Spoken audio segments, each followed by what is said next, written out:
Contrastes con Mitzi Cordero.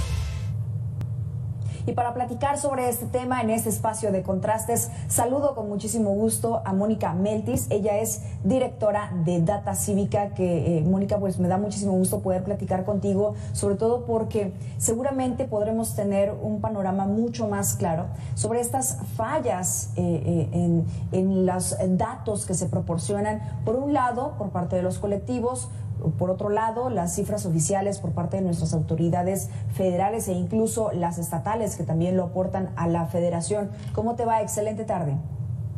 Hola Mitzi, muchas gracias. Gracias por la invitación. Y sí, efectivamente, ahora la noticia es que hay más de 100,000 personas desaparecidas, pero la realidad es que tenemos pocos elementos incluso para evaluar eso, ¿no? O sea, desafortunadamente, si bien este número ya es un número de entrada exorbitante, la realidad es que tenemos registros sumamente deficientes por parte del sistema de búsqueda de personas, por parte principalmente de las fiscalías, que no están siendo capaces de incorporar los registros para entender bien dónde están desapareciendo las personas, quiénes están desapareciendo.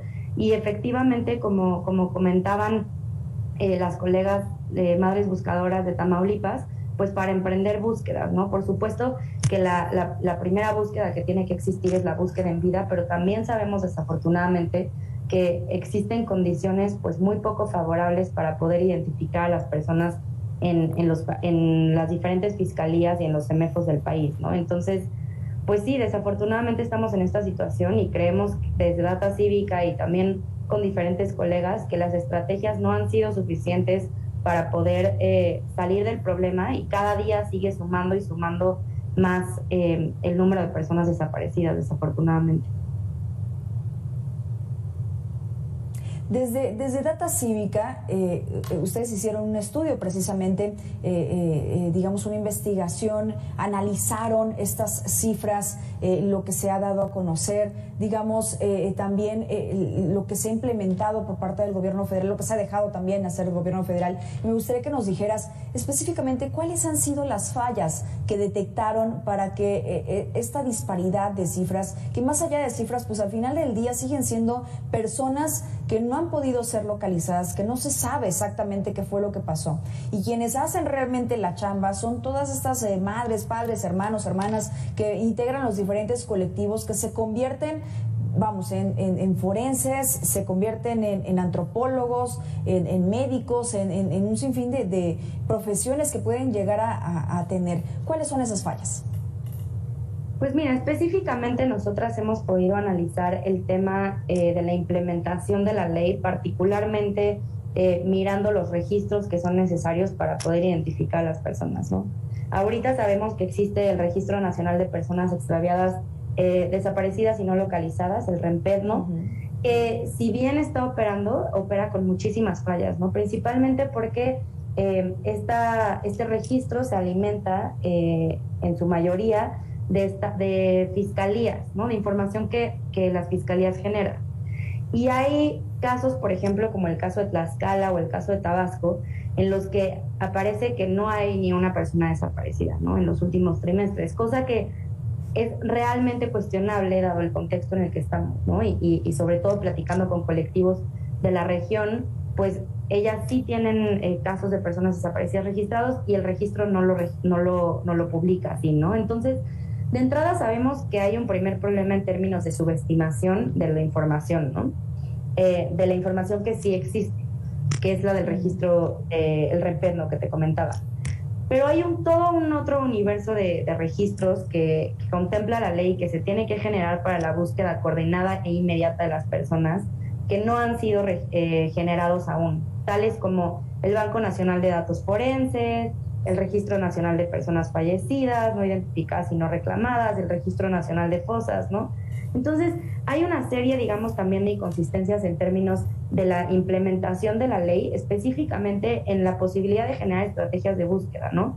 Y estos registros, nosotras insistimos tanto en la importancia de tenerlos, porque por supuesto que es importante saber cuántas personas desaparecidas hay, pero es todavía igual de importante tener la posibilidad de identificar patrones de búsqueda, de poder identificar entender cuántas personas o cuántas personas, restos y cuerpos hay en resguardo de las autoridades, ¿no?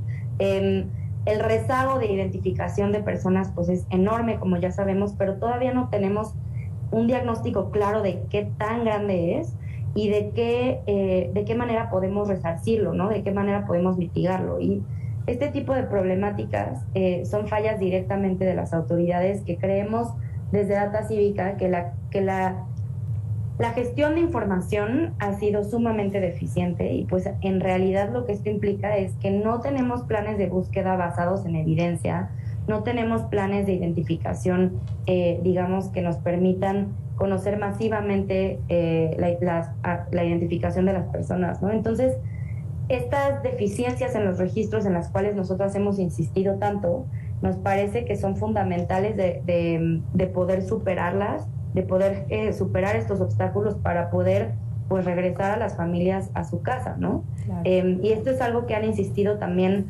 tanto colectivos de familiares de personas desaparecidas como muchas organizaciones, e incluso como instancias internacionales como el Alto Comisionado para los Derechos Humanos de la ONU, ¿no? Y creemos que para esto se tiene que, número uno, invertir recursos, y número dos, reconocer la problemática, que empieza por generar este tipo de diagnósticos para hacer planes de búsqueda a nivel regional y a nivel estatal, ¿no?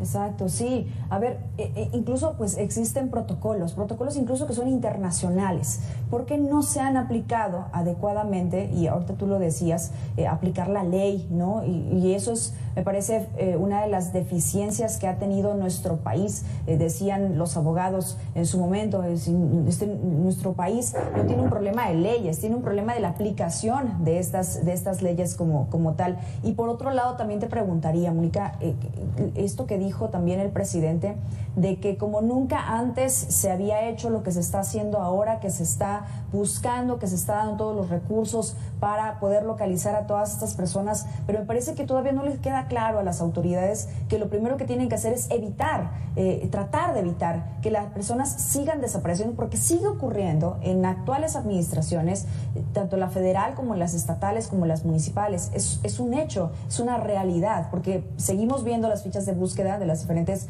comisiones, ya sea la Comisión Federal o la Comisión Estatal de Búsqueda de Personas Desaparecidas. Seguimos escuchando testimonios de los siguientes familiares que no saben exactamente dónde están sus hijas, dónde están sus hijos, dónde están sus esposos, sus esposas, y que pues es algo que se sigue viviendo en nuestro país.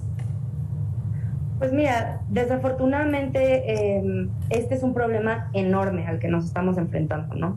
La realidad es que los recursos que se han invertido no alcanzan. La realidad es que, si bien es cierto que en este sexenio, y esto gracias a las familias y a la organización de diversas organizaciones que acompañan a las familias, es que tenemos una nueva ley, ¿no? Esta ley ya lleva más de 3 años de existir, y creo que sigue habiendo como una imposibilidad de terminar de aplicar la ley, porque sí es cierto que es una ley que implica la creación de muchos mecanismos, la creación de muchos procesos, de muchos protocolos, ¿no?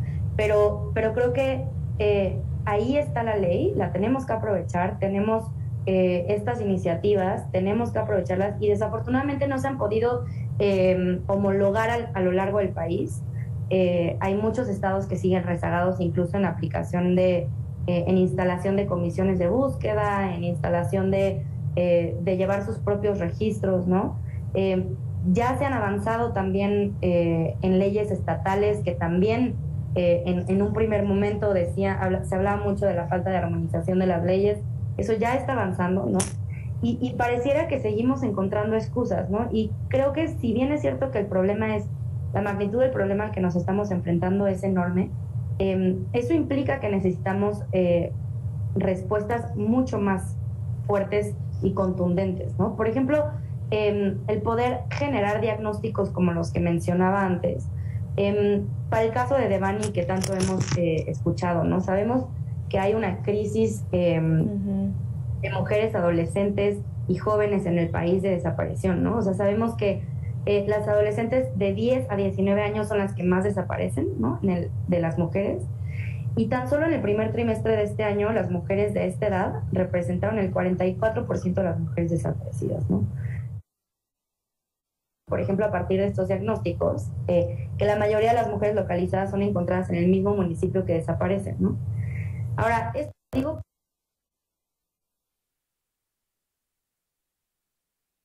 inmediata, pero también para la prevención, como tú bien mencionas, ¿no? O sea, desafortunadamente tenemos que atender dos problemáticas. La primera tiene que ver con la búsqueda de personas y con el rezago de identificación enorme que tenemos en el país, pero la segunda, y creo igual de importante, el detener las desapariciones que siguen sucediendo, ¿no? Y para eso hay que generar estrategias de prevención, que desafortunadamente no solamente no se están generando hasta ahora, sino que el contexto de militarización en el que estamos, de la seguridad pública, no ayuda para nada.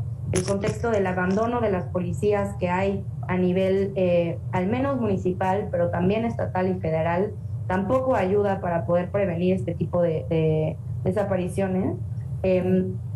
Y creo que en general la precariedad en la que nos encontramos las mujeres jóvenes las mujeres y los hombres jóvenes también en muchos sentidos en el país, ¿no? Lo cual nos pone a las mujeres jóvenes y a los hombres jóvenes en una posición de muchísima más vulnerabilidad y precariedad que sin lugar a dudas hay que entender y atender de manera integral, ¿no? Así es, así es. Bueno, como en algún momento han dicho las autoridades también, hay que atender la problemática de raíz, pero para eso también debe de existir una estrategia como tal. Parte también de lo que me estás diciendo coincide precisamente con lo que nos dijo en su momento en entrevista con Mega Noticias Ana Carolina Chimiak. Ella es pues directora del Centro de Justicia para la Paz y el Desarrollo, de que gracias a estas movilizaciones de familiares, de activistas, pues se ha podido legislar, se ha podido avanzar en esta materia. Déjame escuchar a Ana y bueno, pues seguimos hablando de este asunto y también me dices, bueno, si coincides, que me imagino que así es. Vamos a escucharla. Las familias han logrado múltiples reformas estructurales y generación de políticas públicas y leyes en materia de desaparición que pues han ayudado a que las prácticas de búsqueda, de investigación, de identificación forense pudieran responder cada vez más a las necesidades de las familias y sobre todo a las particularidades del contexto y de la problemática de desaparición de personas. Ana dice, son las familias, son las organizaciones las que han puesto esto sobre la mesa, han puesto esto sobre el papel para que se pueda aplicar, porque luego escuchamos las propuestas de los legisladores que vienen directamente de ellos, y no me dejarás mentir, Mónica, y dices, oye, ¿esto en qué le va a servir al país? ¿O esto en qué nos va a funcionar ahora con esta crisis que estamos viviendo, y en este caso es de desaparición? No, sin lugar a dudas, creo que el reconocimiento a las familias es ineludible, ¿no? Es claro que ellas han sido quienes a partir de movilizaciones, quienes a partir de presiones han podido mover, no solamente legislativamente, sino también recursos, han podido ellas mismas encontrar personas, ¿no? Hay incluso ya familias que están especializándose en temas forenses, que por supuesto que este es un escenario terrible en el cual ellas no tendrían por qué estar de entrada buscando a sus familiares, pero por supuesto que mucho menos haciendo labores de identificación y de búsqueda, ¿no? Esto es una situación que emerge a partir de la falta de respuestas y digamos de la falta de respuestas eficientes, ¿no? Porque claro que hay muchos argumentos del gobierno respecto a lo que se ha avanzado, pero la realidad es que siguen habiendo personas desaparecidas todos los días y seguimos sin encontrar y seguimos sin identificar a las personas, ¿no? Incluso personas que están en el propio resguardo del Estado no son capaces de ser identificadas, ¿no? Entonces creo que sin lugar a dudas quienes han movido todo esto han sido las familias, y en ese sentido pues el reconocimiento está ahí, pero también la responsabilidad de todas y de todos de poder acompañar sus procesos y de poder respaldar lo que ellas están solicitando. El caso, por ejemplo, ahora que ha sido también mediático de la glorieta de las y los desaparecidos, la ex glorieta de La Palma en la Ciudad de México, en la Avenida Reforma, creo que es un claro ejemplo de cómo las familias siguen ocupando los espacios públicos y siguen recibiendo respuestas, digamos, negativas de las autoridades. Y pues es muy lamentable que sigamos en estos procesos, incluso habiendo rebasado el número de 100,000 personas, dado que una sola es suficiente para generar estos protocolos de búsqueda y esta movilización, ¿no? Pero bueno, estamos ante un fenómeno cuya magnitud ya rebasa lo que podemos imaginar de números siquiera, y creo que nos toca reaccionar no solamente desde las autoridades, sino también como sociedad para poder acompañar a las familias y para poder estar presionando junto con ellas a las autoridades para que tengan respuestas integrales y efectivas, ¿no? Por un lado están estos, ¿no? Los obstáculos que de alguna forma ponen las autoridades, cuando en realidad debería de ser su trabajo brindar esas garantías para todas ellas y todos ellos, todos nosotros. También por otro lado, Mónica, pues hay una situación de inseguridad que también están atravesando las propias buscadoras, los propios colectivos que se dicen han sido amenazados incluso por grupos del crimen organizado, y lo que ellas piden únicamente es que puedan seguir buscando a sus familiares a través de fosas clandestinas o de lugares que pudieran ser identificados como puntos positivos. Esto nos lo dijo Ceci Flores, como todos sabemos es la líder de buscadoras allá en Sonora. Vamos a escucharlo y hablamos inmediato de tema también de inseguridad. Que no nos maten, que no nos desaparezcan, que no nos amenacen, que nos dejen seguir buscando a nuestros hijos. Esto fue lo que nos dijo. Es uno de los tantos testimonios que podemos tener. Incluso de las colectivas nos han dicho, también pensamos o llegamos a suponer que es el mismos personas integrantes del grupo organizado, del crimen organizado, que nos llegan como anónimos para que encontremos ciertas áreas. ¿Qué opinas de esto? Pues eso, la realidad es que las familias están pues arrinconadas, ¿no? Con pocas herramientas, frente a una situación pues de muchísima violencia, de muchísimo crimen, que no ha podido detenerse, ¿no?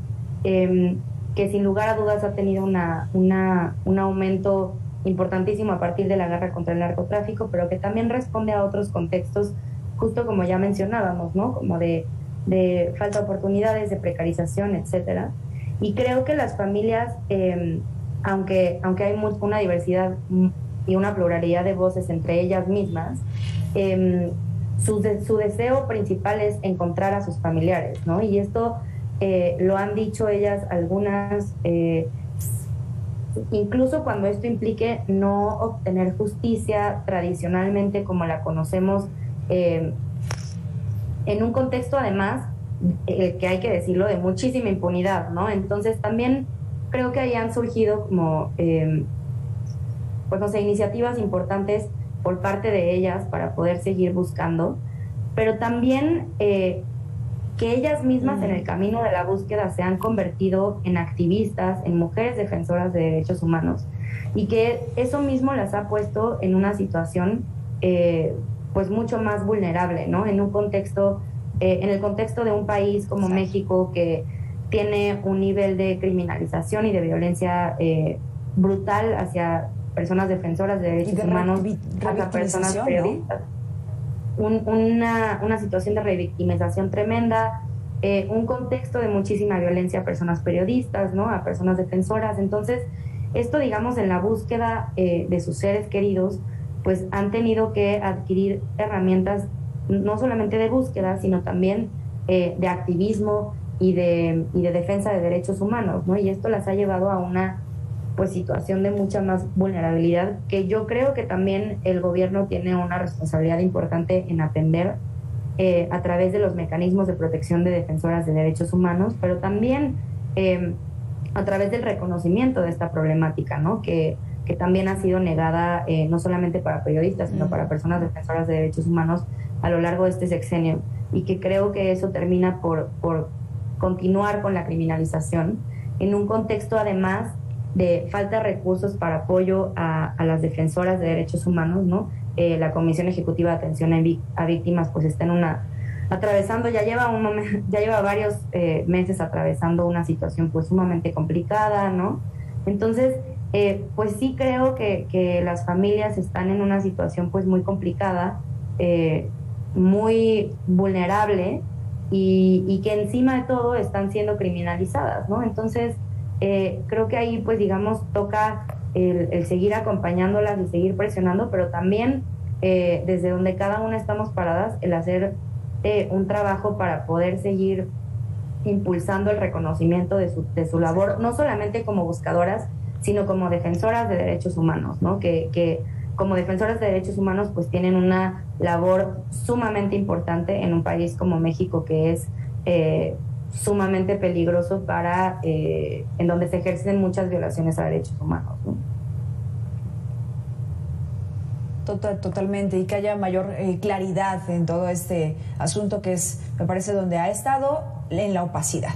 Mónica Celtis, muchas gracias por esos minutos con el auditorio de Mega Noticias. Lamentablemente se nos ha acabado el tiempo, pero siempre es un gusto poder platicar contigo y sobre todo poder entender por qué está pasando, cómo está pasando y cuál es la falla que debería de estarse atendiendo y que debería ser prioridad, no como otros temas que de repente pues están allí bajo los reflectores. Directora de Data Cívica, que tengas excelente tarde.